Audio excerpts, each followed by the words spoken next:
Hello students, today we learned what is TCP/IP. So TCP/IP, TCP stands for Transmission Control Protocol and IP stands for Internet Protocol. But first we learn what is protocol. Protocol means set of rules. So what are the rules for the transmission of data on internet is known as protocol. So transmission control protocol and internet protocol. It is the standard for both local and wide area networking. TCP/IP is used as primary or sole communication protocol on nearly all new computer network installation. So in current environment, TCP/IP protocol is used, only protocol is used for communication protocol.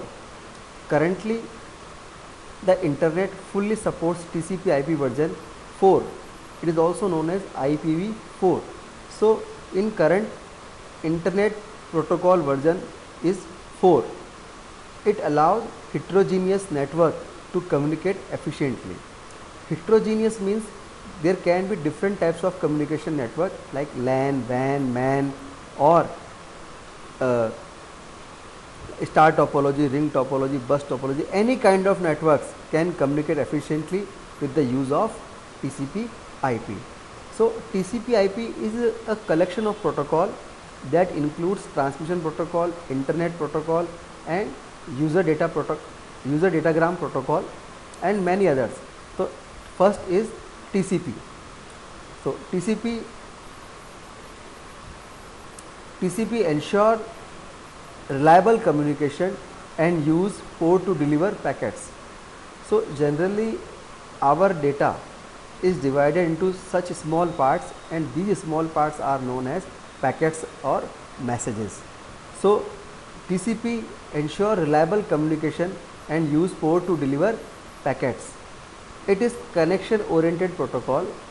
TCP also fragments and reassemble messages using a sequence function to ensure that packets are reassembled in a correct order. So generally if our data packet is very large, so it is divided into small parts and these small parts is known as fragments or packets. So these packets, division of packets and packets reassembling is done by the TCP and all the packet will reassemble in a particular or a correct order. It ensured by the TCP protocol.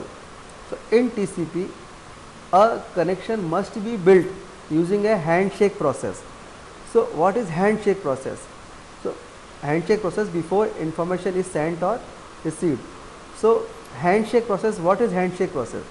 A handshake process means establishing a direct connection between sender and receiver with start signal or acknowledgement signal. So whenever a sender or receiver wants to transmit the data, so there must be a direct connection from start signal and acknowledgement signal. This process is known as handshake process. Second protocol in TCP/IP model is UDP. It is connectionless protocol. It allows information to be sent without using a handshake process. So it is often used to transfer relatively small amounts of information. So generally there is no need of handshake process in UDP. So it is used for small amounts of information. Our next protocol is internet protocol. It is also connectionless protocol responsible for providing address of each computer and performing routing. So it is used to perform or routing operation and providing address of each computer. So internet protocol is a connectionless protocol. It means it doesn't require handshake process. Our next topic is network congestion. So it is very important topic in terms of data transmission. It is a special situation in a computer network where the network device such as routers have to deal with much more data incoming to them than they can handle at a time. Network congestion results in a many problems such as, so first of all, when transmission of data is very large, when and routers is not able to deal this, such kind of problem is known as network congestion. So what is the problem? The receiving network device cannot send acknowledgement signal in time even if they have received data correctly. When sender send the data and receiver receive the data, that time receiver cannot send the acknowledgement signal in network congestion problem. Second problem is the sender node retransmit the data when it does not receive the acknowledgement signal, and this further increase the network traffic causing more congestion. When sender does not receive any acknowledgement signal that time and data has been sent, that time sender again send the data, again retransmit the data, so network traffic will increase and there will be more congestion. Our third problem is it reduce the network throughput. So what is throughput? Throughput means measure of network performance.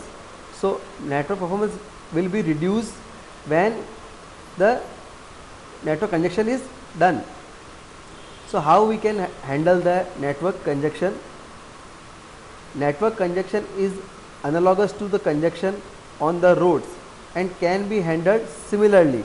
To control the road congestion problem, often a technique called metering is used that control the incoming traffic on roads by employing measure like traffic signals or rerouting the traffic. So by the help of metering technique, we can handle the network congestion problem. So they apply or they employ traffic signal or rerouting the traffic to solve this network congestion problem. The metering technique is implemented to control network congestion in the following way.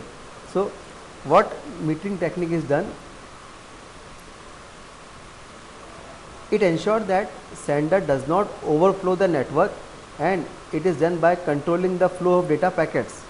So when we control the network traffic or overflow of data, that with this measure the sender maintains a value indicating the limit of data that can be sent into the network without being acknowledged. So in this the limit of data has been set, so network will not be congested. In second, it ensures that routers along the path work as per their capacity to handle network traffic and do not become overflowed. So it includes strategy like rerouting data packets when network congestion is there. So some part of data or some data packets can be rerouted, informing the sender about the congestion to control the transmission rate. So we can inform also sender to control the transmission rate. And third is delaying the transmission or retransmission depending upon the congestion level. If network traffic is there or congestion is there, then we can delay the transmission or retransmission. So whenever network traffic is free, then signal can be sent or data can be sent. So today we learned what is TCP/IP protocol, what TCP/IP protocol does have, TCP protocol, UDP protocol and internet protocol. Then we learn about network congestion, what kind of problem is created from the network congestion and what techniques we can handle the network congestion